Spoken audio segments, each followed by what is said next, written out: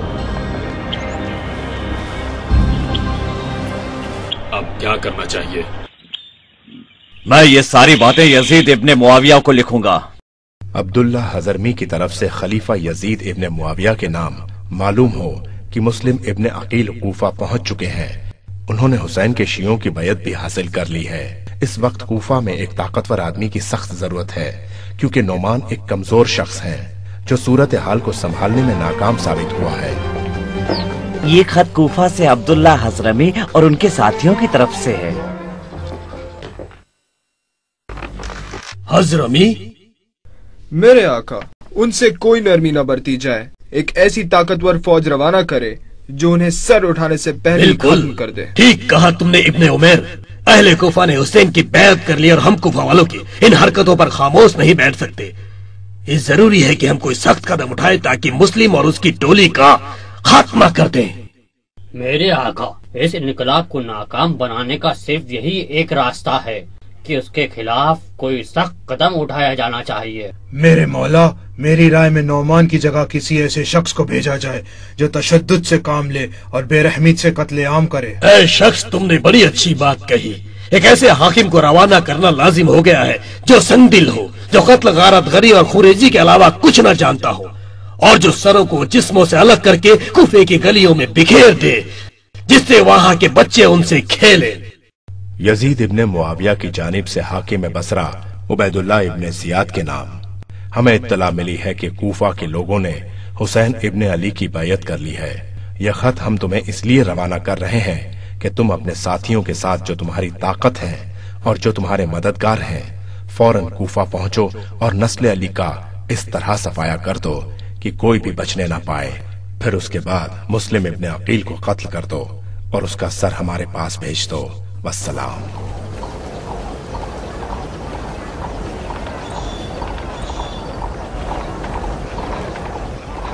Ubaidullah ibn زیاد کوفہ جانے کے لیے تیار ہو گیا۔ اتنے میں منذر ابن جرود ایک شخص کو کہ جس کے ہاتھ بندھے تھے ساتھ لے کر آیا۔ یہ کون ہے ابن جرود اور کیا چاہتا ہے؟ میرے آقا، یہ حسین ابن علی کا قاصد ہے جو لوگوں کو حسین کا ساتھ دینے کے لیے کہہ رہا ہے۔ اور میرے مولا عبیداللہ ابن زیاد، یہ خط جو آپ کے ہاتھوں میں ہے، یہ خط بھی ہمیں اسی کے پاس سے ملا ہے۔ حسین ابن علی کی جانب سے تمام مومنین کے نام، اللہ نے محمد کو ساری خلقت کے لیے پیغمبر بنایا، انہیں رسالت بخشی اور نبوت سے مکرم کیا، پھر انہیں اپنی بارگاہ میں واپس لے لیا۔ انہوں نے لوگوں کو نصیحتیں کی اور رب کی رسالت کی تبلیغ کی۔ اہل بیت رسول پیغمبر کے بعد ان کا مقام حاصل کرنے کے سب سے زیادہ مستحق ہے۔ ایک قوم ہم پر مسلط ہو گئی اور ہم نے فتنے سے بچنے کے لیے خاموشی اختیار کی تھی۔ ہم یہ خط تمہارے نام بھیج رہے ہیں اور ساتھ ہی ساتھ تمہیں اللہ کی کتاب اور رسول کی سنت کی طرف دعوت دے رہے ہیں۔ اگر تم نے ہماری بات سن لی اور اس پر عمل کیا تو اس میں تمہاری ہی فلاح پوشیدہ ہے۔ والسلام۔ یہ سب کیا ہے؟ کیا ہے یہ سب؟ اسے لے جاؤ اور اس کا سر قلم کر ڈالو۔ آپ کا حکم سراخوں پر میرے آقا۔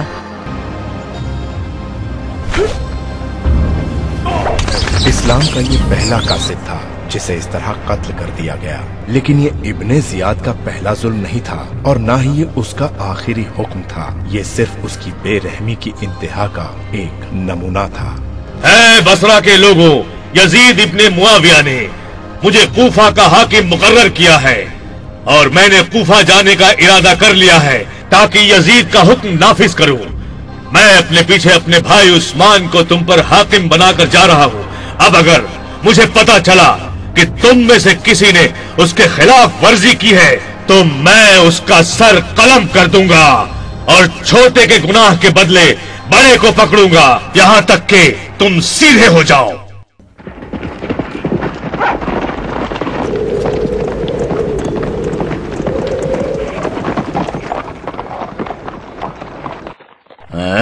یہ بڑی عجیب بات ہے، لیکن یہ لوگ کون ہیں؟ میرا خیال ہے یہ امام حسین ابن علی ہوں گے۔ چلو مسلم ابن عقیل اور ان کے ساتھیوں کو خبر دیں۔